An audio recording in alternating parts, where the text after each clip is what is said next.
By the way, it's a pleasure to do this because I would like to see Tesla get some decent press. Yeah, that's what we're trying to do. I hope we are just helping that. Well, my name is Tom Bearden. I'm a retired lieutenant colonel, presently also rather suddenly retired from aerospace with the aerospace step down widespread throughout the country.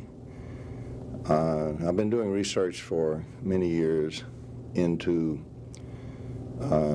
several areas, one on some of the work of Nikola Tesla, one on the area of trying to produce both a theory and some practical results for over-unity electrical machines, a small amount of work in anti-gravity, and then some medical applications, primarily in a new kind of electromagnetics. I once said Tesla was a dichotomy. Certainly, Tesla had certain idiosyncrasies which have been played up, usually any creative genius does. If you accept those and don't dwell on those, Tesla was a magnificent genius, in my opinion. I think he was so far ahead of his time in what he could do and what he understood, not necessarily in the language and the phraseology we use today, but in his own language and his own phraseology. I think he was well ahead of the times, 100 years ahead of his times, and maybe in this conversation we'll even go into that. If Nikola Tesla, okay, is what you said he is, why is he so relatively unknown to the general public? Through a whole series of events. Tesla in his life story admitted one time he had been a gambler and then he quit because he was a compulsive gambler. The last great gamble that Tesla took, he lost. And that, of course, was his great installation on Long Island, Wardenclyffe. He had, at that time, put everything he had into, you might say, one kettle. It was funded by Morgan. There was some struggle between Morgan and another financier who were in a great struggle with each other. It affected the stock market. It created inflation and everything. Plus, Tesla had done a very strange thing. As a gambler, he knew that Morgan would never give him his $150,000 that he needed to do the installation that he really wanted to do, which was going to cost more than that by some amount. So he had designed a smaller installation of 2 transmitters when he briefed Morgan, and he briefed him only on the communications aspect of it. Tesla had foreseen, as many people had at that time, but he had clearly foreseen the broadcast industry sending pictures and sound and music and so forth and information through the air. So Morgan financed the $150,000 based on communications only. Morgan knew of Marconi's work and some others who were racing to try to be the first wireless, as they called it in those days. Morgan was, he didn't care about all the finesse and so forth. He was strictly a financier. He was strictly interested in making money. And he knew this new area was going to go and going to make money, a lot of money, for whoever got there first. And in his opinion, Tesla had the best chance to get there first. So that's why he backed Tesla. Tesla, however, was even more interested in doing a worldwide energy system to provide energy that would be very cheap for everybody in the world, anywhere on the earth. And so the actual installation that he started building was this giant installation so well known to the Tesla fans and people who read of Tesla.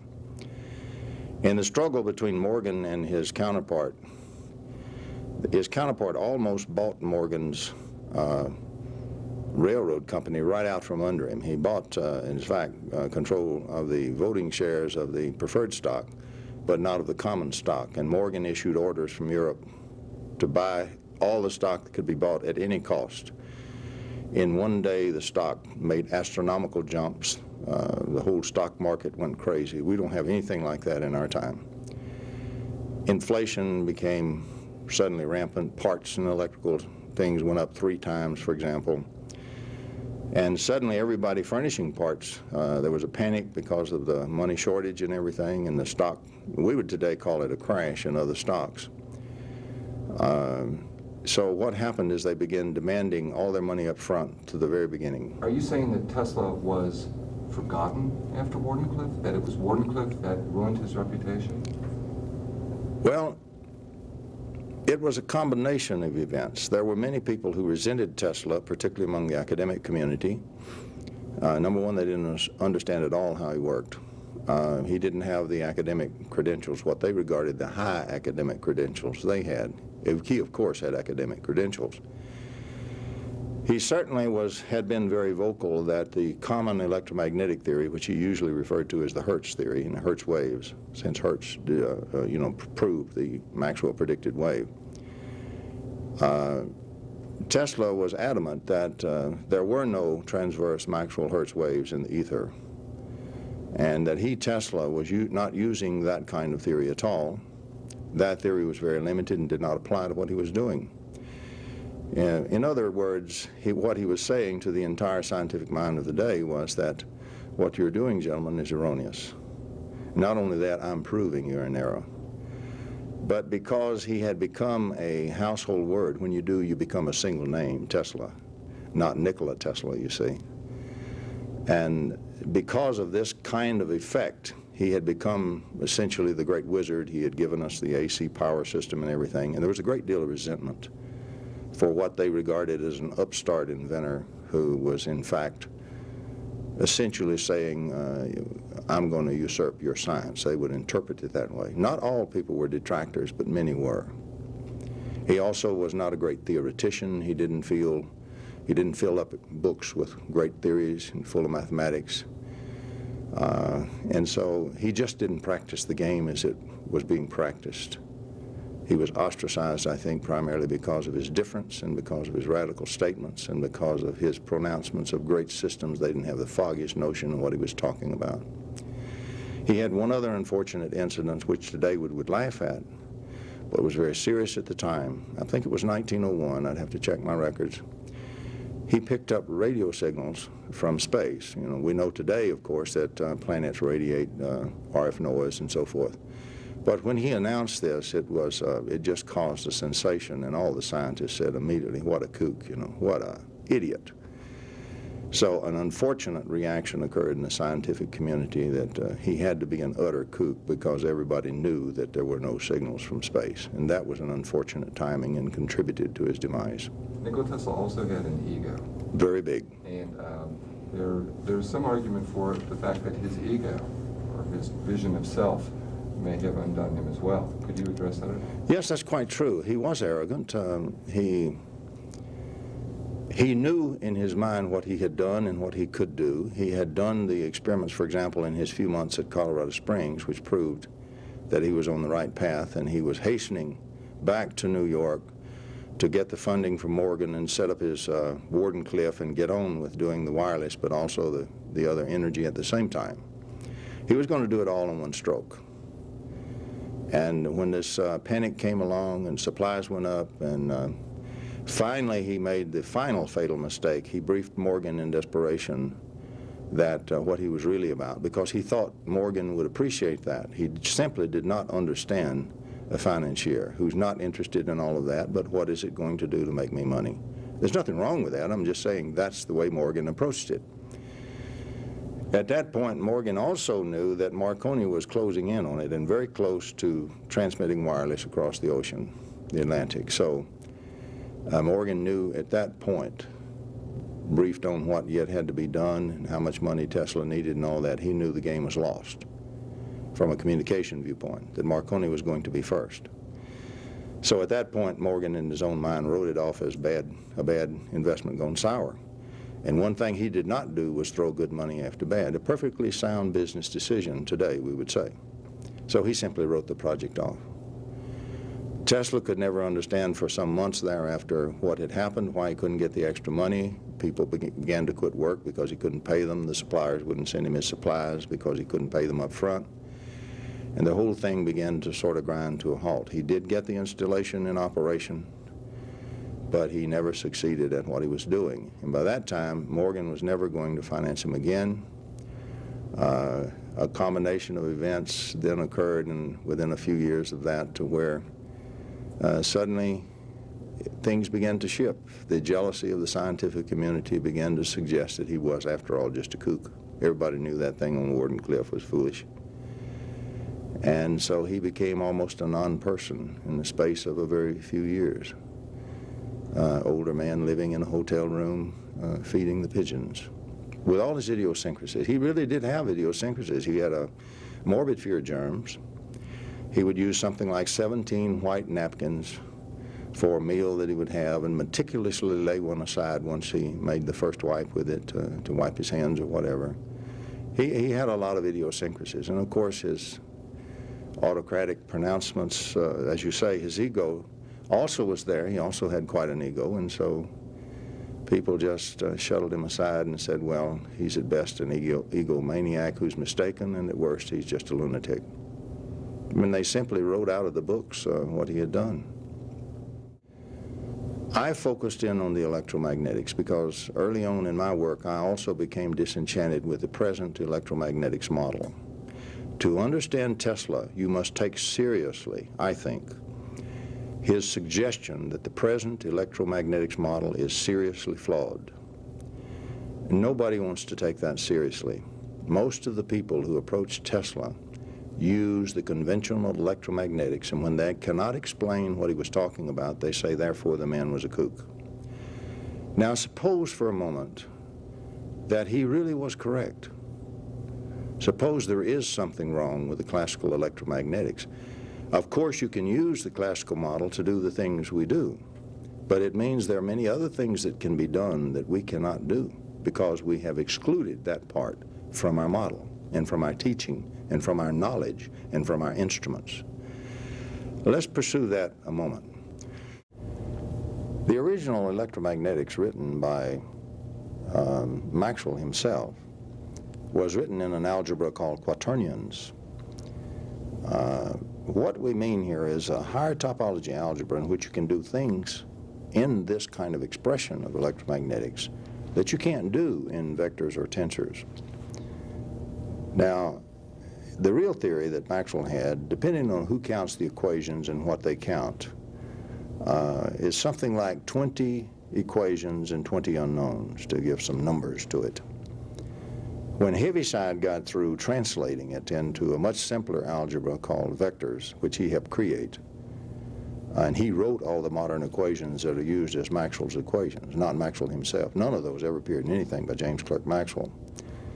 When Heaviside modified it to a much easier algebra called vector analysis, which he helped complete the algebra itself, it consisted of some 2 equations or so with an extra equation thrown in, depending on the way you want to count that again. Certainly, if you want to count the full thing, 4 equations. So you can see a remarkable reduction in the amount of variations of things you could do. And that's what I mean when I say we previously had an electromagnetics that permitted lots of functioning that is no longer permitted by the kind of electromagnetics we all taught to apply and use today. It's a subset of what can be done. A scientist by the name of Barrett, a very brilliant scientist, has done a very good analysis. When Hertz announced his discovery of the Maxwell waves, it's in there if you read it, but actually Tesla went to see Hertz to convince him of the error of his ways and showed him experiments and everything else to prove that the wave that was actually in the ether was not a transverse string wave, but in fact was what today we would call a longitudinal sound wave, a wave of rarefaction and compression. He did do that and was not able to convince Hertz, but Hertz was very disheartened by all this evidence that Tesla had given him, but never revealed what the evidence was. Let's look now and see if there's any room for what Tesla was saying. And I want to tell you a story of the greatest joke on all of science in all of history, because you'll never understand Tesla till you know this joke. When they were trying to write the wave equation for the plucked string wave, of course they were studying plucked stringed instruments. You have a taut string suspended between 2 points, on the body of an instrument, and they simply plucked the string various ways and watched the waves. They then wrote equations for the tensile forces and so forth in the string. They isolated the string. They assumed that there's nothing else happening but the string. And using the forces, and they still teach the sophomore students to do it this way, they derived the string wave equation. First of all, there is no such thing as a tight string independently existing apart from a holder anywhere in the world. There never will be. There is, however, a tight string which has equal and opposite forces in the ends of the holder that's holding the string and creating the tension on the string. If you will apply the same approach and ask yourself the full question, what system was perturbed? It was not just the tight string. It was the tight string plus the body of the instrument. What comes about is that every transverse string wave that occurred in the string, an equal and opposite highly damped wave occurred down in the body of the instrument. Every guitar picker, which I'm a very poor one, knows that the body of the instrument vibrates when you pluck the string. You depend on the characteristic of that for your sound. What happened, though, by throwing away the holder and the anti-wave in the holder, every time a mathematician or a physicist writes a wave equation, he has thrown away half of the problem of the phenomena. The anti-wave still exists, but he threw it somewhere, usually into a highly damped system, and ignores it. The way he gets by with that, at the end, where he has now described his reactions with the single wave equation, the transverse wave equation, the other wave reappears, and he says, oh, that's Newton's third law reaction force, because it's always equal and opposite. Well, Newton's third law is not a law, it's a description. It is not a mechanism for what causes something at all. If you add back in the wave that is missing, guess what you get? You get equal and opposite waves in the vacuum. These waves are in fact longitudinal waves. They are more sound-like, and Tesla was right, and all the textbooks in the world are wrong. And now let's turn that from talking sound, let's turn it to electromagnetics. If I examine an atom and I see the complex assembly of dipoles, each dipole being the electron charge and a piece of the positive charge of the nucleus, I find something very similar to the holder and the string. That is, I have something very light, the electron, which is perturbed, and I have something which is highly damped, the very heavy nucleus, by the equal and opposite anti-disturbance. And we still know that exists, but we call it Newton's third law. We just invoke a description, have no idea what causes it. But anyway, if the wave comes in from the vacuum and is intercepted by one of these dipoles, in addition to the disturbance, the string wave that we will see off of the electron end, we will have the anti-wave, the recoil forces, on the other end. And so always we get equal and opposite. We do get the opposite wave, and what came in from the vacuum had both. The separation between the two charges caused the separation of the two waves, just as the separation between the string and the body of the instrument caused the separation of the wave and anti-wave in the plucked string instrument. So we still have the same thing, and we still hold to the fact there is a longitudinal wave in the vacuum, not just a single transverse wave. Now let us see what happens when we launch a wave, now that we know that from an antenna. When I launch a wave from a physical antenna, the matter in the antenna is made of these same atoms and these same dipoles. And in addition to launching the wave from the electron shells and the electron interactions, there is a highly damped anti-wave launched at much less disturbance, highly reduced, of the anti-wave. But as soon as it emerges from the antenna, there is no longer any damping because there's no longer any heavy nuclear mass. And so immediately it pops to full shape and full size, and so we still have the longitudinal wave in the vacuum that we launch. Can I prove that in what we receive? Yes, indeed I can. And you must understand this if you ever understand Nikola Tesla. Now let me go to the reception of this wave in a circuit, and I have some free electrons in my circuit, and in comes the wave from the vacuum. The electrons in the circuit are pushing against their brothers down the road, which pushes back, and it's restrained. It's very difficult for it to move longitudinally. We know that today. We know that it only moves down the wire at something like 11 feet per hour. The signal that moves down the wire at near light speed will have completely exited the solar system and gone on by that time. So as you can see, we have a very sluggish electron restrained, which is spinning, we know today. When they wrote those equations, they didn't even have the notion of the electron. So it acts as a gyro. And by gyro theory, right out of the book, when you longitudinally disturb a gyro that's restrained, it will precess sideways. And all of our instruments measure and detect the electron precession waves. That's what we put on our oscilloscopes and what we read with our instruments. And yes, indeed, gentlemen, we do detect the electron wiggle waves, and they are transverse waves. But a gyro reacts and precesses at right angle to the actual disturbance, which proves that it is a longitudinal wave in the vacuum. If you do not believe that, you must throw away all gyro theory. Tesla was right. Every textbook in the U.S. is wrong.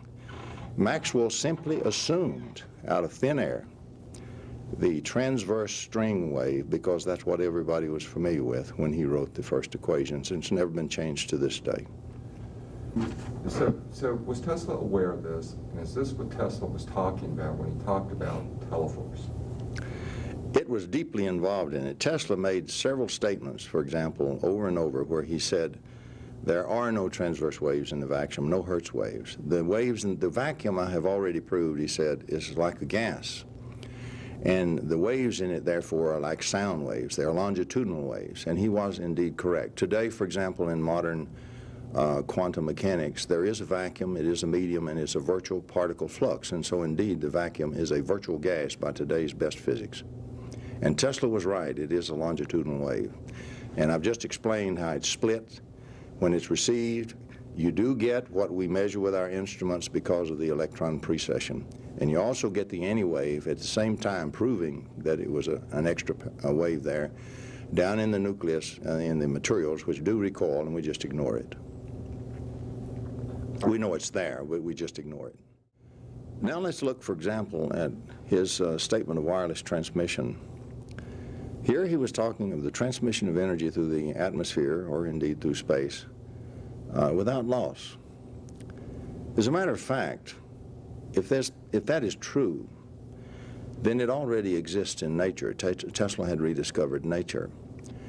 As a matter of fact, today in modern theory, we know that the energy in an electromagnetic wave transmitted is already conserved. If you take a wavelength at any length from an omni-transmitter, and you take the hemispherical shell of that wavelength times the entire surface area of that shell, the energy that's in that shell is the same as the energy in any other shell of any radius. The energy is totally conserved and none of it is lost. We already know that. That part is absolutely correct. The energy density, of course, goes way down as the shell expands. So that part is unquestionable. Now the question is, can we direct that and can we control it? In a sense, if we do a laser beam, we do that. There's a better way to do it. If we go to Whittaker's paper, which was written in 1903, and some other papers have been written since then, like by Ziolkowski and by Sue in 1993 even, Ziolkowski in the 80s, a strange thing comes about. What we call the electrostatic scalar potential, that is pure voltage, to simplify it, can be broken down into a bidirectional set of wave pairs, one wave going one way, the other way time reversed, and locked on it in space. So what we call just voltage or just potential is actually got a hidden set, incredible amount of waves going in both directions. And not only we consider it just a fixed value at a point in space, but as a matter of fact, it's a tremendous energy flow. So what Tesla really discovered was how to combine the waves so that they eliminated the gradients, technically speaking. The gradients opposed each other, but were still there, but now hidden. The net gradient and the net force field was gone. We know today the other electromagnetics is still there, and we have an energy flow in both directions. So he simply found out how to do that. And yes, indeed, there is no loss in that kind of potential. If you make a beam of that, you can indeed transmit energy in a completely hidden fashion. You can stick a normal meter right in the beam and it won't see a thing because there's no force field. And you can transmit it at a distance. How effectively depends on the ability to make the beam, how narrow you can make the beam and hold it together, and the other thing depends on a slight interaction with the atmosphere in the middle. You'll spill a little, but you can do it 98% or so, which I think is what Tesla said. Also, there's one other thing we must say about that. There is emerging in the last few years, and has emerged in orthodox science at an advanced level, what I would say is the very beginning, but it's moving pretty fast, theory of force-free fields. And these are getting very close to what Tesla was doing. They haven't added the anti-wave back in yet, but they're getting close. At least they're eliminating the overall force and doing something else with the electromagnetics that remains.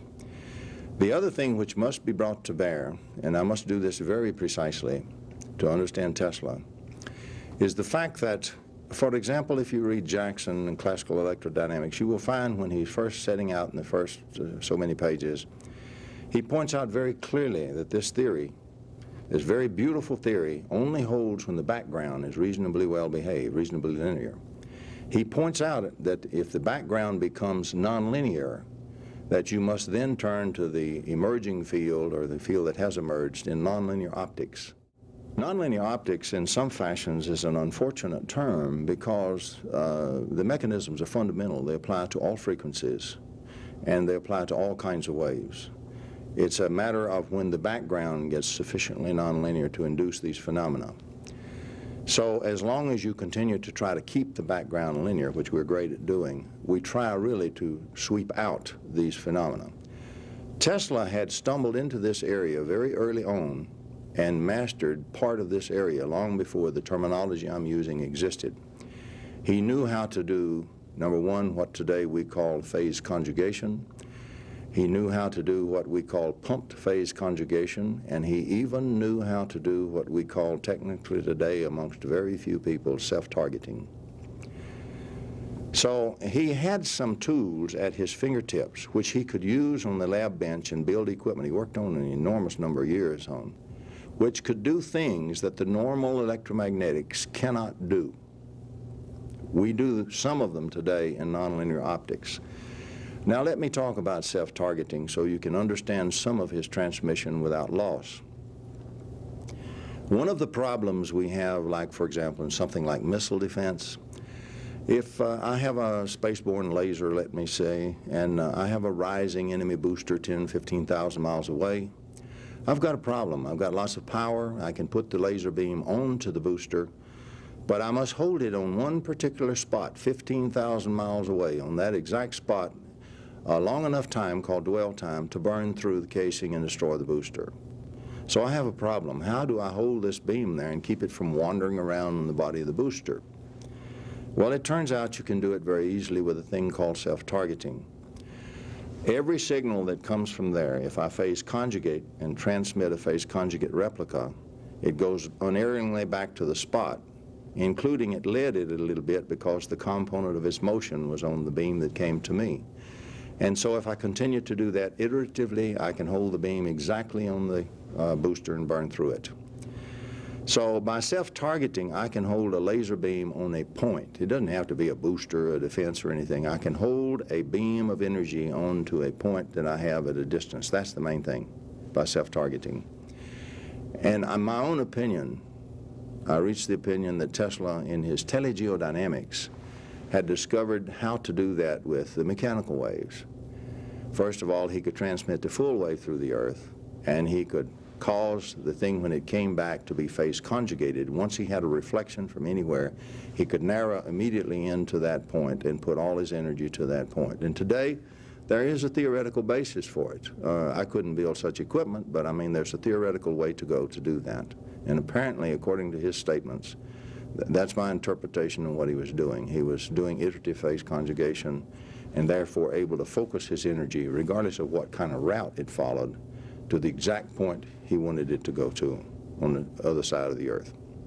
But now, was this theoretical or was this ever demonstrated? I believe he demonstrated it. For example, my personal opinion, and I certainly cannot prove this in a court of law, and I want to label it as a personal opinion.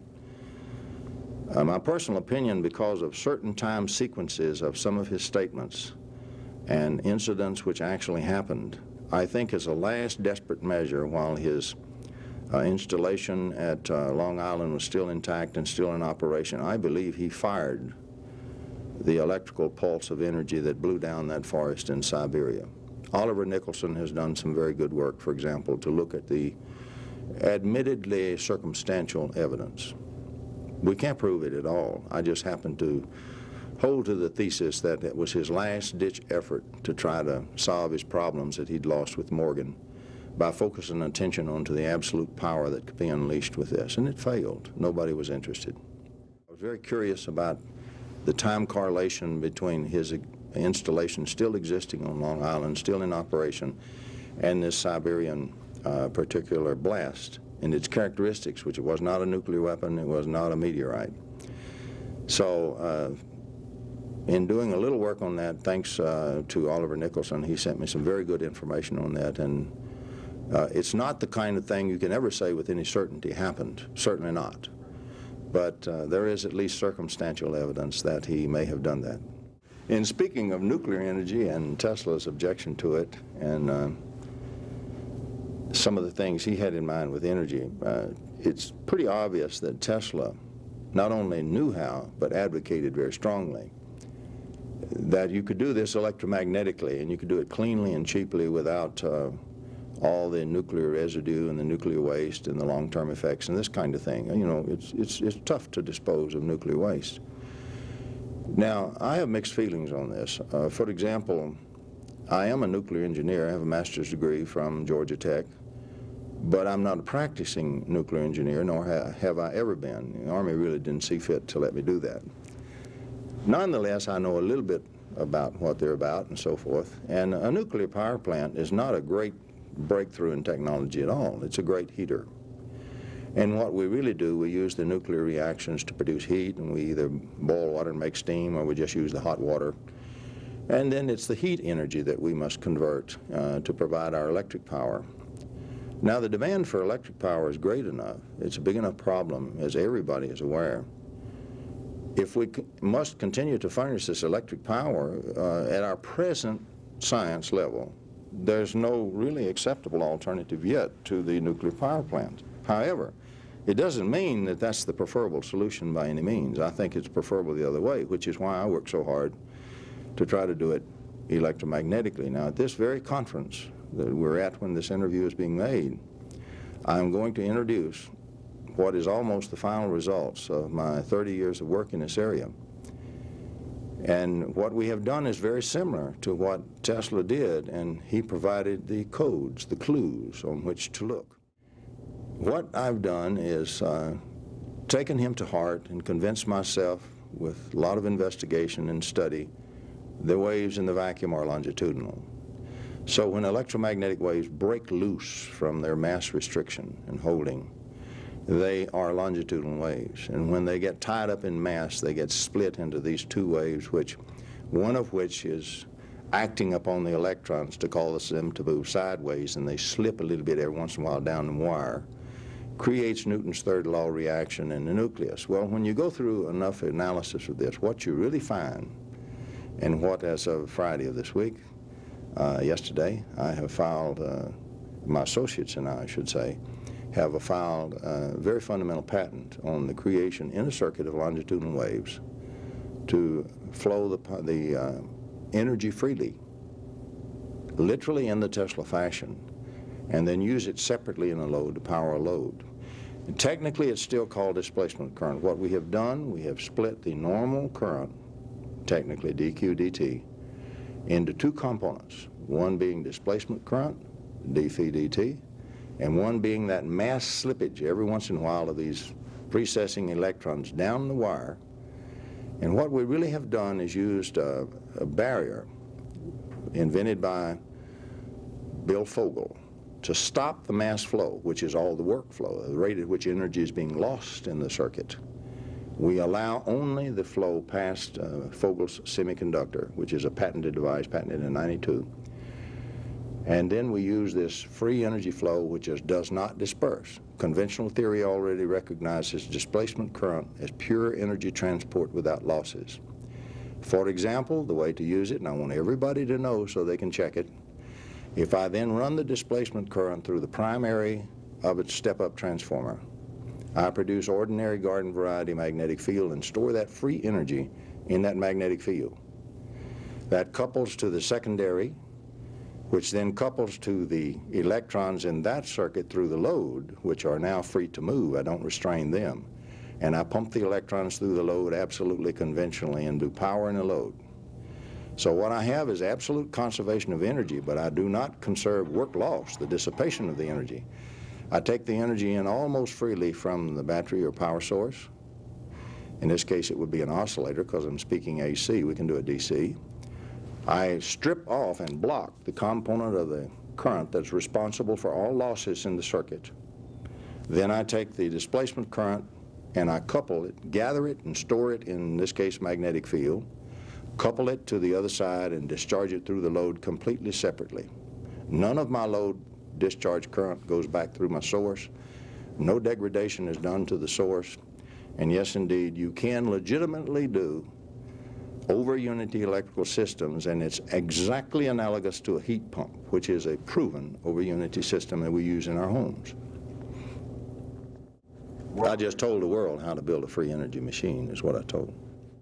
Okay, now if we assume that what I've explained about the way we have approached the use of the energy which is freely available from the vacuum energy is now acceptable even in physical review, thanks to some fine work by people of the stature of Hal Puthoff, for example. It's very, very straightforward, very technical, and it's now an acceptable thing. We know the vacuum, and it is accepted. It's filled with energy. And Tesla always said that it was. So once again, Tesla has been vindicated by modern quantum mechanics after all of these years. I think if we look at some of the other incidents, as for example, Tesla talked about being able to tap the energy of cosmic rays. He talked, in fact, his nephew reported as a child riding in the car where Tesla had put in an engine of some kind which was self-powered. So we find then later references to Tesla which suggest the harnessing of energy from, today we would say, from the vacuum. So does that sound reasonable to us today from where I'm coming from? Yes, indeed, because that's exactly what we have done. We take it in the potential across the source. We simply use the hidden wave flow from the Whittaker stuff. We want to extract that and use it in this displacement current form while it's still energy flow and none of it's being lost. We do not wish to make work until we store it up and discharge it in the load separately. We do it just like a heat pump. And I really think that's probably the way Tesla did it in that car engine. He also knew there was enormous energy in what was called cosmic rays, and he connected that with the whole idea of the energetic vacuum, we would say today. And I think that's just one of the ways he referred to it. For example, we know from T. Henry Moray's work that he was inspired by Tesla's statement that the energy of the ether itself was literally filled with rivers of energy free for the taking. It inspired him in his great undertaking. Today, the fashion is to sweep that aside and say, well, you know, I know what he was doing. Tesla just didn't know. You know, he was using this stuff that I know all about. And so I talk about the Earth ionospheric waveguide and resonance, and that's not what he was doing at all. You can't do free energy for the whole world with Earth ionospheric resonance. It isn't going to happen. We know about that. You know, it isn't going to happen. You know, another area that often occurs in discussions of Tesla is the notion of weaponization of Tesla's true work that's relatively unknown to modern science, but could probably be known to some very sharp people that looked into it because they wanted to make weapons. Tesla certainly spoke of a very large series of very powerful weapons. I think that's a reasonable thing, and let's approach it this way. Certainly I'm on record as saying the weapons exist and that several nations have weaponized them. Let me explain a little bit about what I'm talking about and a little bit key points where you might look. We know for a fact that, for example, T. Henry Moray, with his power supply, was visited by the Russians, and we know that the Russians tried to, in fact, take it. They even tried to kidnap T. Henry Moray. And so we know that the Russians very early on were interested in things like free energy right out of the vacuum, and they were interested in weapons. There are even reports that they contacted Tesla, and I'm sure they would have. He certainly had plenty of headlines. So if we have that then as a starting point, we have a situation where in the late 30s particularly, and just prior to World War II, there was at least some kind of interest in contact. We know in the case of T. Henry Moore, they very probably got the exact blueprints for how to build the device. Maybe a couple things missing in here and there, but a really good lab could have eventually put it together from there. Then comes along World War II, the big interruption for everyone. Okay, at that time, after World War II, we have a very strange situation which exists now. First thing that exists, we have suddenly thrust upon the world scene the atomic bomb. If we had not done so, we would have had a bloodbath when we tried to invade Japan. So many lives were saved by the use of the atomic bomb, and I am not an atomic bomb apologist. Many people who are here today would not be here if their fathers had been killed by the invasion of Japan, and depending on who you believe, the casualties would have been about 1 million on our side alone. Anyway, we arrived at this state in the world where now there's a very powerful weapon which suddenly frustrates one of the things that Stalin has planned to do. Stalin, of course, had a spy in the atomic bomb project. He knew we were getting ready, so it wasn't a big surprise to him at Potsdam when Truman told him that we had just exploded the first atomic bomb. But he had been planning after Europe, after the European War and everything wound down, he would hold his armies for about 2 years. We always beat our swords back into plowshares and go home. Historically, it's the last war, never going to be another one. And unfortunately, human nature doesn't change, and so there is another one. And Stalin, in about 2 years, would keep all his armies intact and simply take over Europe in about 6 weeks. That was his plan. However, now he couldn't do that, because if he massed his forces, we would have bombed him back into the Stone Age. So he had a problem. There is at least reason to believe that Stalin called in his scientific heads when he got back from Potsdam and really laid the law down to them. He said, the destiny of communism has been frustrated by this great new American development. That isn't going to be the last great breakthrough, but I tell you, gentlemen, one thing, the next one is going to be Soviet. So he forcefully ordered them to search for the next great area, in my opinion, to look for that breakthrough. Because thereafter you find Soviet scientists combing through everything. For example, they took the entire scientific literature of the West, loaded on copies on the boats, took it back to Russia, set up huge translations institutes, staffed with very highly qualified scientists, and their job was to go through, look for anything anomalous. The anomalies they laid aside, then they went through them with a fine-tooth comb and to see what looked promising. And of course they would have found such things. We've never done anything like that. They would have found such things as the Whitaker Papers, a lot of marvelous things I haven't even found yet that's in the literature that nobody's ever paid any attention to. So my thesis is that that's what happened. They started into this area for building a new superweapon immediately after World War II. Certainly they would have resurrected this Moray stuff they had gotten out of T. Henry Moray's lab through their agent.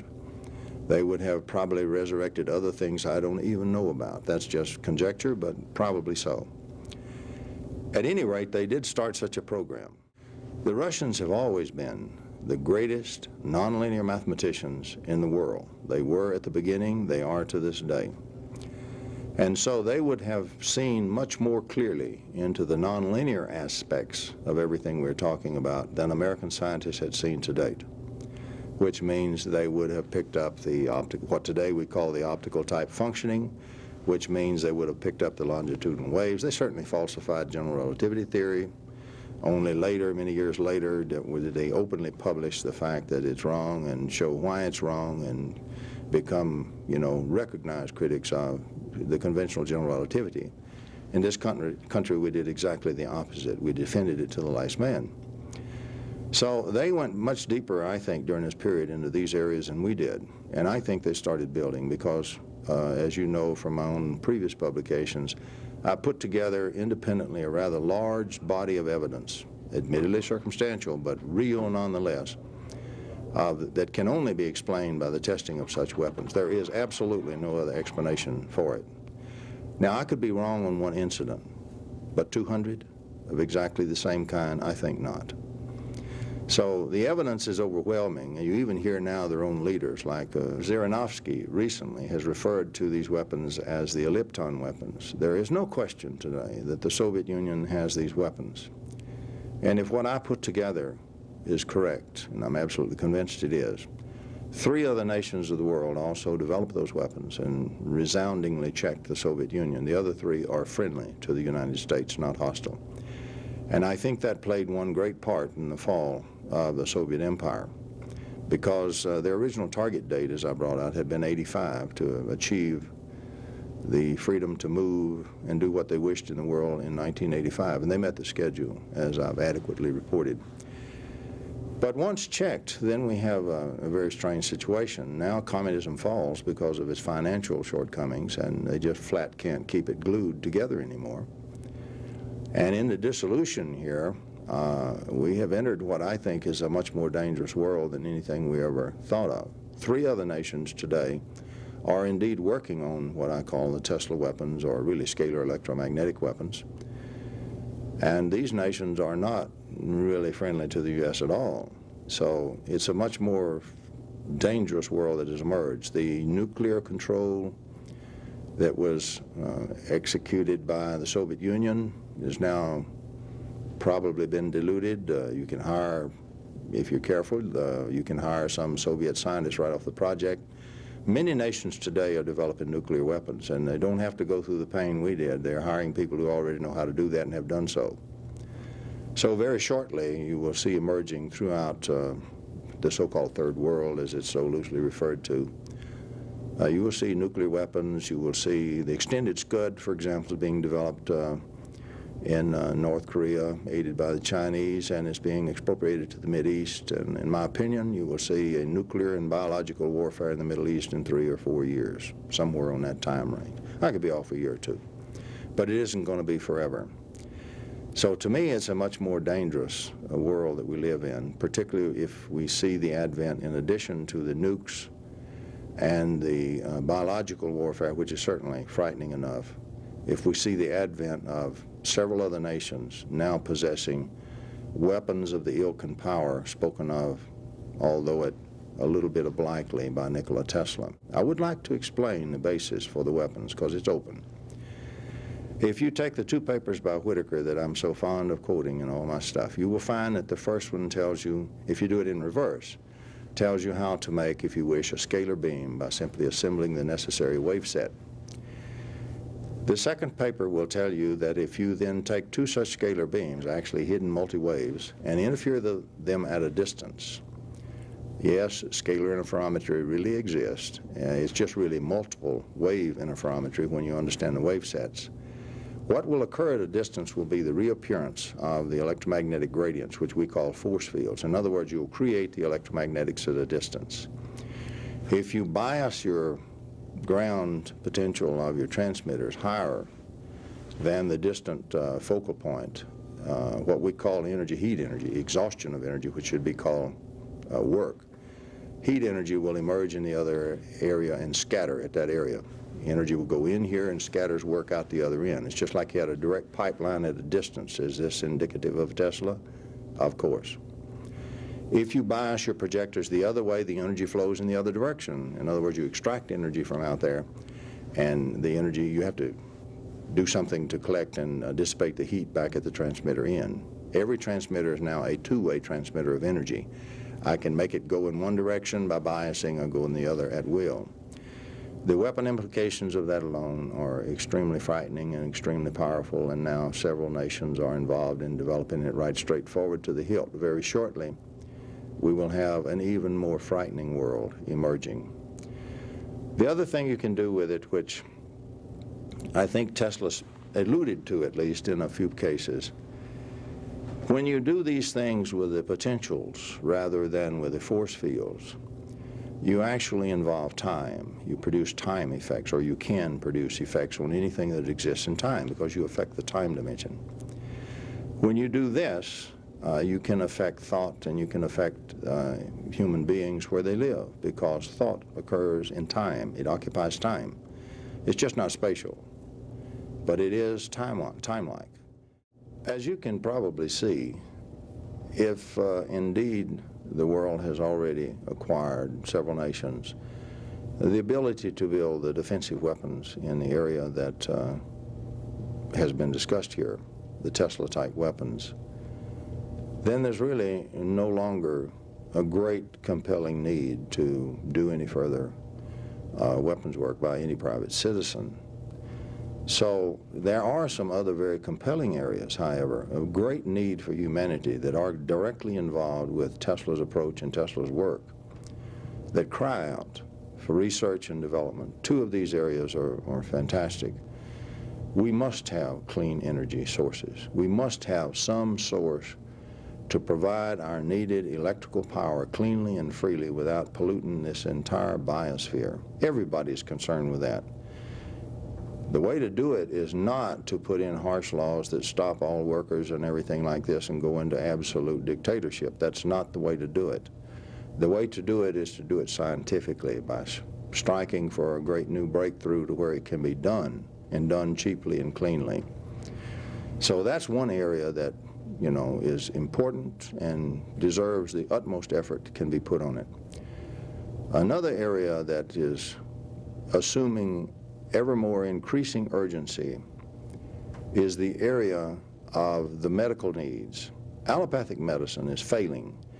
The bugs are all changing, and they're becoming immune to all our antibiotics. The orthodox scientific people are saying this openly in their journals and their articles and their editorials. Even the newspaper and Newsweek and so forth are picking it up and writing articles about it. Within 5 years, you will have a serious risk of your life, if this trend continues, just to go to the hospital. The number's already over 10,000 per year. I don't know the exact number since '92, but it's already well above 10,000 per year that die in the hospital because the infection that they have absolutely cannot be controlled. There is one kind of staph, for example, that nothing that we have will affect, and it has about a 30% lethality, I'm told. So 3 out of 10 who contact that die in the hospital. These kinds of things are increasing.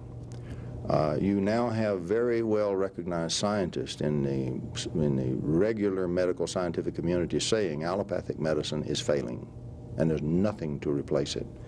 You cannot develop the vaccines or new compounds fast enough to even keep up with them. We have lost that battle. We must change the medical approach.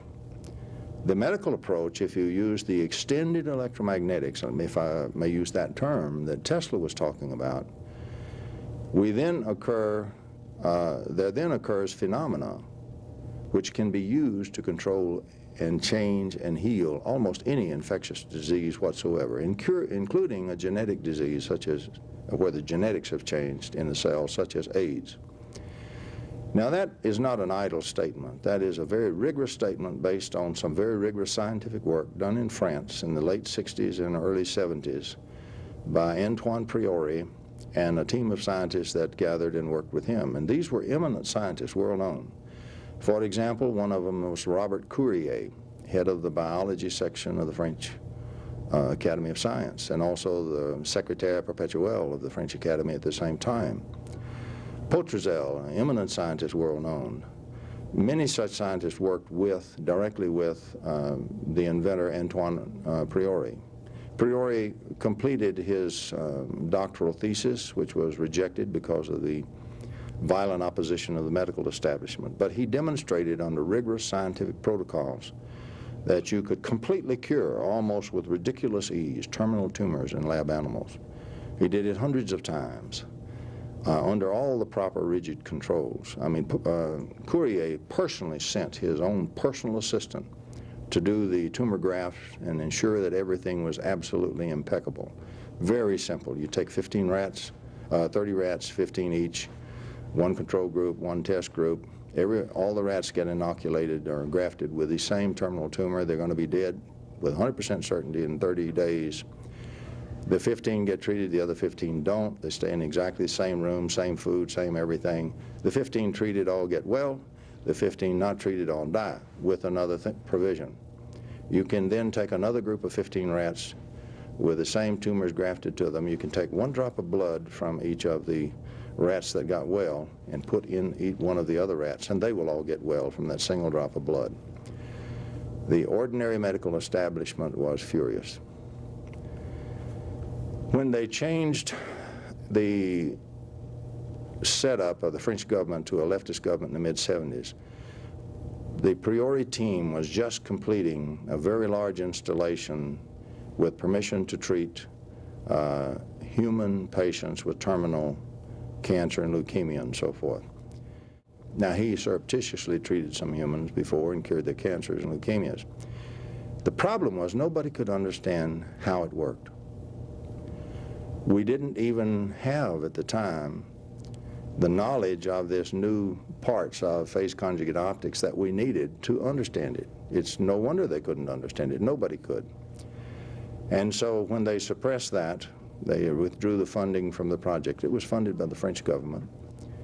And when the government changed, they withdrew the funding. All the work ceased. The equipment later was destroyed. Priori later died. At any rate, this is something absolutely legitimate. It did use the type of electromagnetic extension that I've talked about. And if we open up that extension, there now is the explanation available of how it worked. And yes, we can cure such diseases if a proper scientific development program can be mounted and funded. And it will all be based in part upon the work of Nikola Tesla. Often there's been a great curiosity about this strange thing the Russians suddenly injected onto the world. They had done some pre-testing, but suddenly on July the 4th, 1976, for a bicentennial present for us, the Soviets opened up some great new transmitters in the communication band, which because of the chirping sound and the sound just like a woodpecker's bill hitting a block of wood, was immediately dubbed woodpecker by all the ham radio operators who had it interfering with their communications. And so this was really massive communication, massive transmitters, lots and lots of power. And nobody could figure out what in the world was going on. It made no sense because certainly the signals as seen could do over the horizon radar work, which you normally put in that same frequency band. But there were also apparently lots of characteristics which didn't fit what you would do if you were designing something that was just over-the-horizon radar at all. There would be no need for such complexity. So there's been a lot of discussion on it, and I guess the official realization was that, or calling it, was to say it's just simply over-the-horizon radars. Well, they built a lot of them. But if you look at it through the eyes of the scalar interferometry, and I mentioned the two references and have cited them in various papers, there are other work along that line too. If that approach is used in what seems to be what Tesla had done, if you use the Tesla approach to interpret it, now one is dealing with scalar interferometry and dealing with something that can do some rather astounding potential weapon effects. With the Tesla interpretation, one of the things that would result from that line of weapons, assuming they are used as scalar interferometry weapons, one of the great things that would emerge from them would be to produce controlled energy at a distance. For example, great huge balls of controlled electromagnetic energy, or if you pulse it, great blasts of electromagnetic energy at a distance. I mentioned the business of biasing the transmitters, where you can produce either heat, like an explosion, or you could produce a cold explosion, the sudden explosive withdrawal of energy from the distant area. And in books cited incidents that are representative of what one would find if those incidents actually were occurring on that kind of scale. The incidents are there, they're real, they're documented, they're not just Tom Bearden. So there is a good solid set of admittedly circumstantial evidence that the woodpecker signals, because of all the phenomena that can be associated in the same time frame since they turned on, these phenomena very strongly suggest that this set of weapons is not just over-the-horizon radars at all, but are really Tesla weapon systems. And if they are, all the rest follows. They have one other frightening area, if this thesis is true, that is almost mind-boggling. There is a Soviet physicist, scientist named Kosnashev, and Kosnashev has produced a series of experiments in 2 Soviet military institutes before the fall there that showed that you could transmit any sort of disease form between cells. Any sort of infectious disease, or you can radiate one sample with nuclear radiation, or gamma radiation, for example, or deadly poison, or infect them with viruses. You can transmit between cellular cultures into another cell, another sample from the same culture, the same disease electromagnetically, although the organisms won't necessarily be there.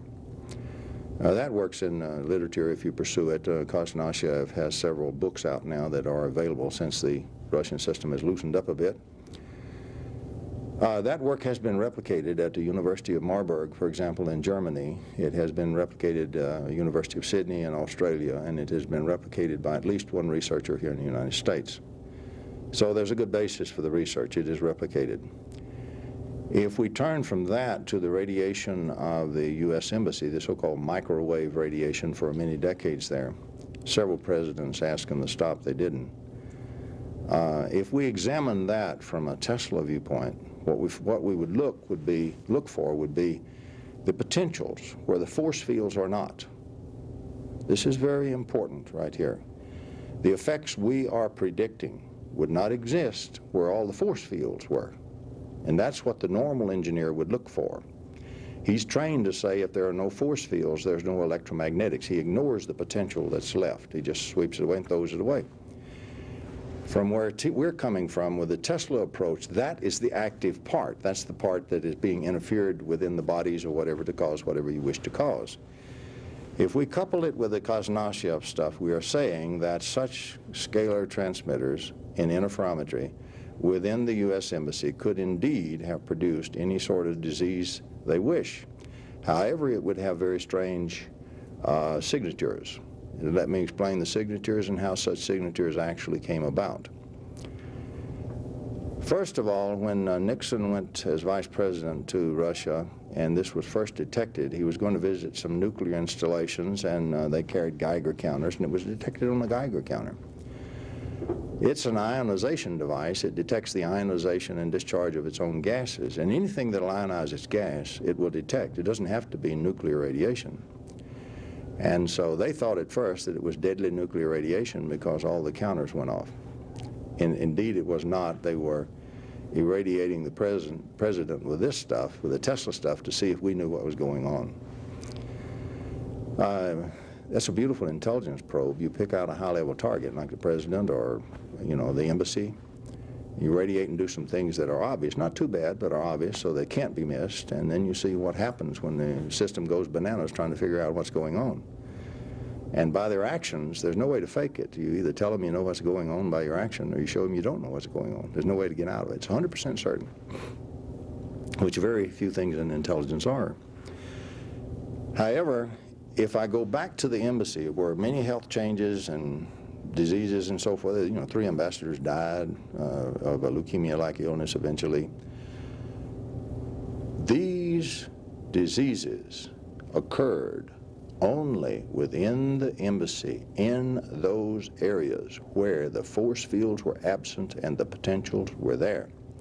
And the Johns Hopkins researchers did a beautiful job. They were expert guys of establishing the force field electromagnetic pattern.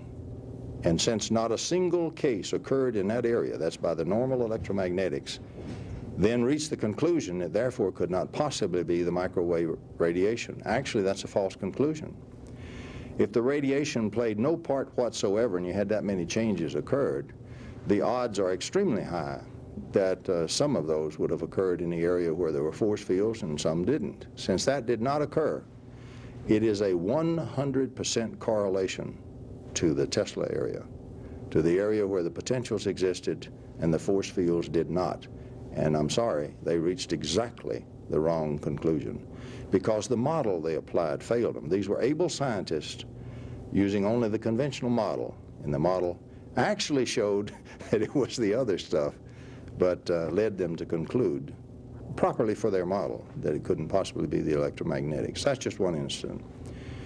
So the woodpecker then would be able to apply because of so many signals, the scalar stuff we might not even see with our normal detectors, but yet it could do exactly the same thing, for example, in the United States alone. Now, what does that imply?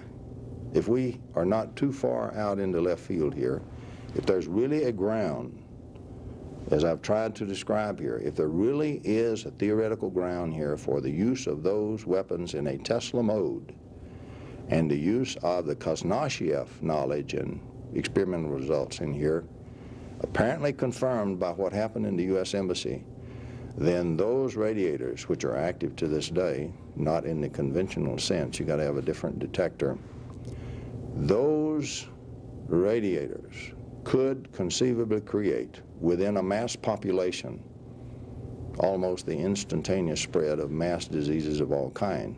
They would be anomalous. You'd be dying, for example, of bubonic plague, and you wouldn't have the organism. But it represents, if that part is true, it represents a biological weapon of incredible implications for population warfare. I hope to God I'm wrong. I don't think I am. One of the questions for anybody who tries to take the Tesla view and tries to do it anywhere halfway scientifically, one of the questions that certainly comes out of all this other work on what kind of possible weapons could have been built and what possible uses and demonstrations have been made, the question emerges, well, what about warfare in the future? Well, what I can do is give you my opinion and leave it up to each person to evaluate that as they see fit. We have certain trends, however, that certainly are possible. We see with certainty other nations developing nuclear weapons. Shortly, almost everybody that wants to have a nuclear weapon and is a nation of any little size at all is going to have one. I would characterize that by the fact that weapons of mass destruction have now passed out of chess-playing hands, in other words, logical hands, into some hands which are irrational. And to me, that's a much more dangerous world. There is another thing. Suppose, the fear all analysts have is the suitcase delivery system. You simply slip in the weapon parts and assemble it, say, in New York City or Chicago or someplace. And perhaps the next time the U.S. decides to intervene somewhere in the Middle East or somewhere, the terrorists then blow several of these weapons. Incredible damage to the United States. This would suggest an area where not only have the great nations been involved in strategic deterrence, if I might use that term, which is now falling out of fashion, but all the small nations, or a lot of them, will be able to provide a very positive strategic deterrence to even great nations by the threat of nuclear warfare, clandestine warfare as I described, or biological weapons which are cheap and everybody can have and build. It is certainly a much more dangerous weapon that has emerged, world that has emerged, and the weapon spread now is just, it's seeping out just like a torrent. There's no stopping it in these kinds of weapons. One doesn't know what will be the future in the slow leakage that seems to be going on in the Tesla weapons. Certainly, it simply adds to the pile at the very best for us, the threat. And at the worst, it adds an impossible threat. So the world is facing a set of dangerous possibilities, dangerous threats to us all, to everybody, to every man, woman, and child, because the civilian population is no longer immune or even exempted from these kinds of things. We're facing a world of possibility of multiple nations, multiple kinds of irrational groups being able to apply enormous weapons of enormous implications to even the civilian population. Our military, for example, is facing a situation where, with a lot of development in biological warfare, if suddenly new agents that you have no knowledge of whatsoever are thrust upon you, you have no antidotes, you have no effective methods of treatment, and these are fairly rapidly acting agents. Let's say they kill in 2 days. Rapid infection, I'm just taking an example. You couldn't possibly come up with anything to do anything with the normal stuff during that time. The only alternative will be the extended electromagnetic treatment, because then you could treat it without identifying the agent and cure it before it even came out in illness in your troops. Otherwise, even your military forces face decimation by sudden unknown agents which they are unable to counter. So surprise attack becomes an ever more dangerous thing in a lot more dangerous hands. The world is much more dangerous today. For a much more positive application of, shall I say, Tesla's extension to electromagnetics that he was using, though not technically describing so well, something that's much more beneficial, or can be, to mankind, humankind, rather than destructive means, one should focus on the imminent advent of practical over-unity electromagnetic devices. These are devices which can be closed-loop to run themselves and produce useful power in the load. For one impact which is highly beneficial, it's obvious to the most casual observer that the use of such systems, where the power to run it is actually extracted from the vacuum itself, if carefully used, there will be no damage to the biosphere, and we will certainly eliminate an incredible amount gradually. It won't happen overnight, but we will gradually eliminate an incredible amount of burning of fossil fuels. There's still a need for all the fossil fuels, only not as fuel. The chemical needs alone for medicines and materials and so forth to benefit mankind are enormous. But certainly we will stop all the exhausts and pollutants from the burning of those fuels from entering the atmosphere. It just won't be happening anymore to the extent it is now on any scale.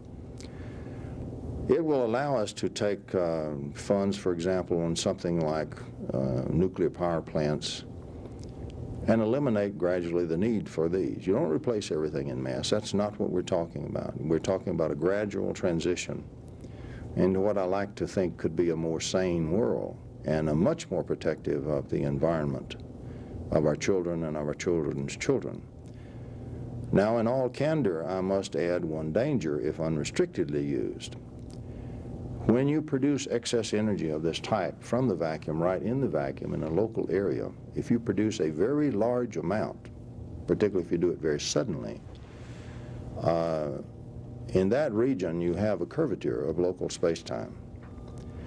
And there can be biological effects from that we are presently not quite capable of fully explaining or knowing. There's going to have to be some careful incorporation of the devices so that we use care. We do not inflict any kind of damage on anybody or anything like that. So with reasonable scientific care, we can prevent any such thing, and we should do that.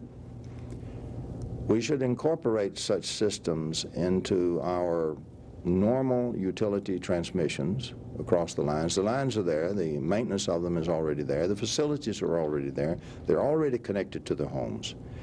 It would just be nice if gradually we didn't have to burn so many fossil fuels, and gradually the power price could come down cheaper and cheaper, but meanwhile everybody stays working and everybody stays involved.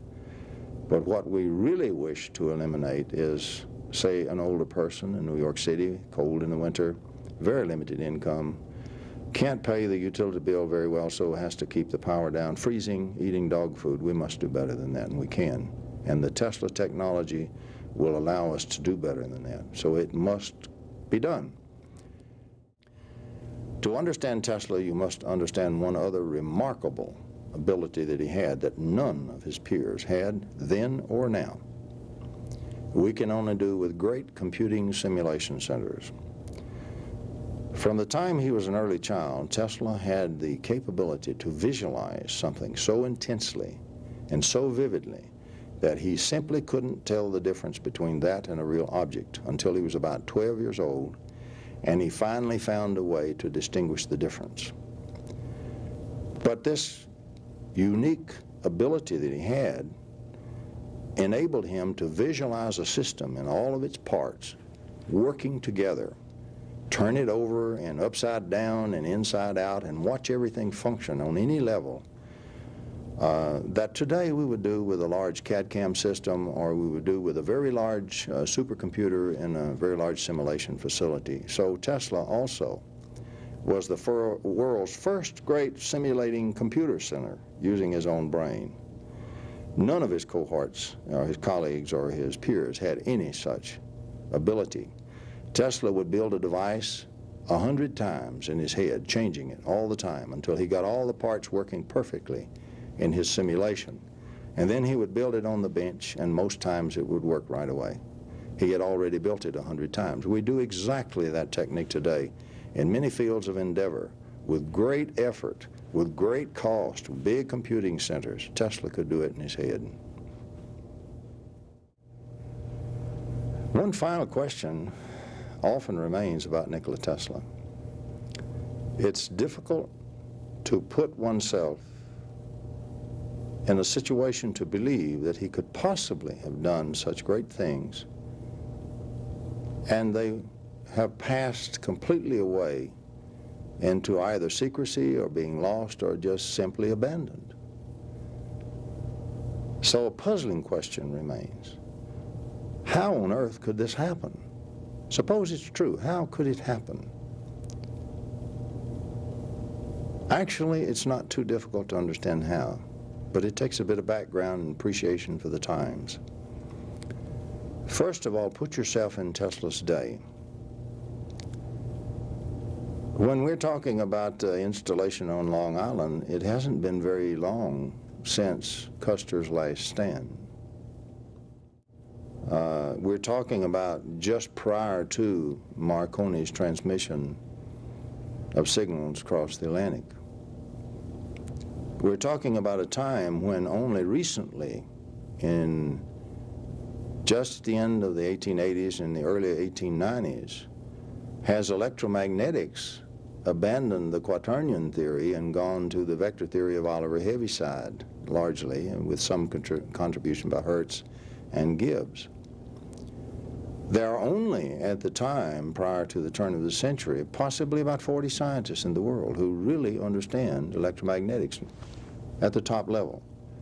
There are more than that who are, we might say, followers, but the shapers, there's only about 40 in the entire world.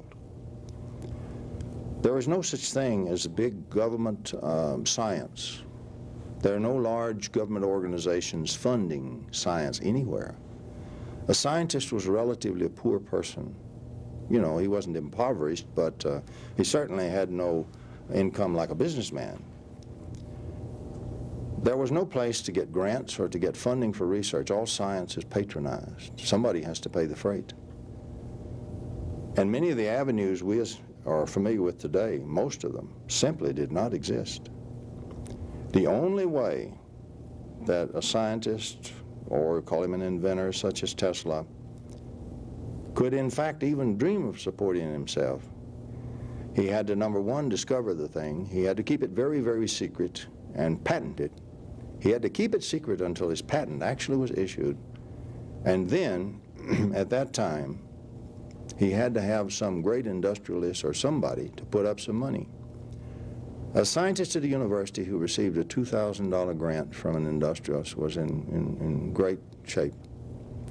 Think of the economics of the time. An average person might make $500 a year. When we speak of $150,000, it's an enormous sum of money in that time. But we're speaking of a time when there's still not many checks and balances on the great capitalists. Literally, they buy the politicians at will. The control of financial power had little opposition in the courts or anything else. It was so bad at the time that there was a violent labor movement going on against the very same industrialists who kept manipulating the stock market and causing it to change and causing inflation and terribly hurting everybody. Anarchy was even a serious threat because of the belief that all government was evil, prevailing into the laboring class. An anarchist even assassinated the president while Lincoln is working on while Tesla is working on Long Island. So one must appreciate the tenor of the times. Also, one must appreciate the communication industry. There were very few telephones. The telegraph, which wasn't widespread, but the telegraph existed, that was the main route of communication, and newspapers. Books to some extent. The journals were all pretty well controlled, most of them, by the scientific community, who's already, very much jealous of Tesla. So you don't publish in the real scientific journals. You have to publish in something like what today would call Scientific American, like Electrical Experimenter or something. And many of the publications were letter to the editor. So an inventor or a person trying to make a living in science as an independent person had a terrible job and a terrible task. There was a great secrecy clamp on him just because of the situation and tenor of the times. This accounted really to a large degree for Tesla's secrecy. Most other inventors who had not yet become highly successful or whatever were also very secret, or who still needed large funding. So secrets and secretiveness was the order of the day. Only when you put it in this background can you understand then how easy it is to suppress. It's not printed in the newspaper. His single exposition of receiving signals from outer space caused most of the news media to simply swing over and go against him. The very news media who had simply made him a star, so to speak, before, now couldn't get enough to get on him and continue to hound him and call him every name in the books. And so from that single remark, a great drastic shift in the labeling of Nikola Tesla came about. Science itself is unforgiving. There's many histories of scientists' persecution of other scientists with whom they disagreed.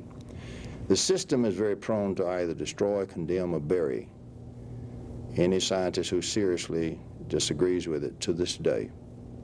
Well documented. We could make another documentary movie on just that. However, here was a preeminent example of a disagreement with the current scientific control. And the scientific control was adamant that he get wiped out of the books and he get labeled a lunatic, and that's exactly what happened. He wound up with his name, Tesla, attached to a coil, and one unit of measurement named after his name. And as far as the scientist was concerned, that was enough. He didn't deserve anything else, most of them. So the scientific community rejected him. After Morgan turned his back, the financial community rejected him. Here was a loner then again, absolute loner. What was he to do? Exactly what he did: retire to his hotel room and feed the pigeons and think grand dreams. Live on a small pittance which kept life and limb together from his native Yugoslavia. And once a year have a press conference where he spoke of all the grand things that he thought of and he wished to have happened. But at least overtly, as far as we know overtly, never again was Nikola Tesla to ever have a chance to attempt any of the great things that always surged through his restless mind. I guess in summary of all of this, what does Tesla represent to the future, particularly benevolently? Let's forget the weapons. What can come from Tesla's work that's been yet unrealized that can benefit humankind, everybody on the face of this earth? There are some very positive benefits that loom. The greatest thing that Nikola Tesla ever did was to continue to point out that the present electromagnetics model is seriously flawed, and that electromagnetics is much more unlimited. Think for a moment of the service that the limited electromagnetics we have has been put to. Think of all the electronics, the communication industry, the power systems. It's changed the life of every person on the face of the earth. Consider for just a moment what an extension to what you can do can add to the benefit of everybody, everywhere, for all time. And I think when one ponders and considers that implication, then the full importance and the full implication of Nikola Tesla, yet to be realized, will indeed be realized.